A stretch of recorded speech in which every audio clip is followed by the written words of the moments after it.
Have you been living your life a lot in the past couple years of something's coming and then something doesn't come, but you know something's coming? It's almost waiting for another shoe to drop in a way, or at least your nervous system or your innate self is telling you there's change occurring. But then the programming of how to find information is to scroll. It's to toddle, it's to scroll, it's to switch channels, sometimes obsessively. So we're getting a lot of information out there, we're bringing it in, and it's not necessarily communicating in the way that our body is asking us to, because communication within ourselves is changing. The old programming has us reading and listening and following what has. The new programming, which is being self-developed, by the way, is saying, can you stand in your moment? And then can you translate the internal external information? And then can you translate it to the point where you don't even want to talk about it or describe it because words don't express. And so as the energies are accelerating, we're feeling this displacement. Some want to call it imposter syndrome. Some want to call it ascension symptoms. Some want to call it my life is crazy. Some want to call it I feel like I'm hovering over land and I haven't landed yet.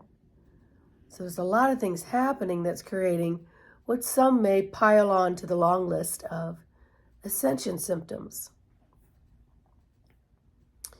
When we're busy listening to all of this outside programming, and we feel like we have to flock to a group to find like-minded people, and we get some energetic exchange there, we could be bypassing our own regulatory system. We may turn down our own barometer that tells us the temperature of inside and out because we're listening and gaining information from other people. So one of the reasons why I think I'm a loner most of the time is because I use my innate gauges and I'm changing them and working with them based on what's presented to me in that day. And then I am quite okay with that, but the external programming can maybe tell me I'm an outsider.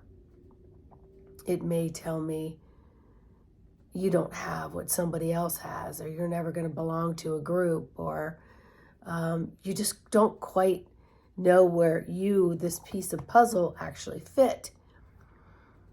But that is because your piece of puzzle is being redesigned.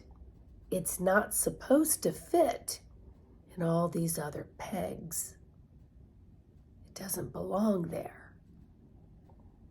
And so a lot of this journey creates a lot of soloism. And as much as you may want to flock to a group and gain energy, and